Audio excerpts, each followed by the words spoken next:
Šios dienos tema yra korupcija. Pakalbėkime apie ją šiek tiek plačiau ir atsakykime į vieną pagrindinį turbūt klausimą, kodėl mes turime sakyti ne korupcijai. Taigi korupcija yra sudėtingas socialinis reiškinys. Jis gali pasireikšti pačiose įvairiausiose aplinkose, tokiose kaip ekonominė, socialinė ar netgi profesinė. Iš tiesų mes galime aptikti labai daug korupcijos apraiškų. Jų galime sutikti tiek viešajame sektoriuje, viešuosiuose pirkimuose, sporte, socialinės apsaugos srityje ir daugelyje kitų. Iš tiesų, korupciją galime kildinti iš paprasčiausio žmogiškojo silpnumo, tokio jausmo kaip godumas, kuris pamina pamatinės žmogaus moralės vertybės ir skatina žmogų elgtis nesąžiningai.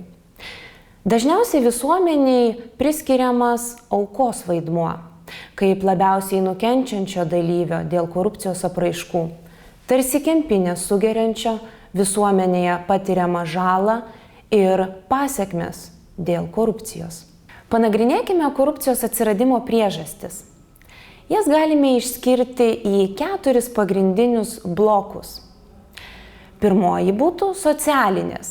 Tai gali būti korupcijos pasireiškimo rizika socialinės apsaugos srityje, tokia kaip sveikatos priežiūra, nepakankamas darbo užmokestis, kuris taip pat gali lemti korupcijos atsiradimo priežastis. Kitos gali būti ir teisinės priežastis. Tai yra teisės aktų netobulumas ar dažnas jų keitimas, taip pat galimos kolizijos. Nepamirškime ir institucinių priežasčių, tokių kaip vidaus ar išorės kontrolės trūkumas, audito išvados, rekomendacijų nesilaikymas, taip pat galimi ir nusistovėję klientiniai santykiai arba trumpai tariant klientizmas tarp vadovų ir pavaldinių.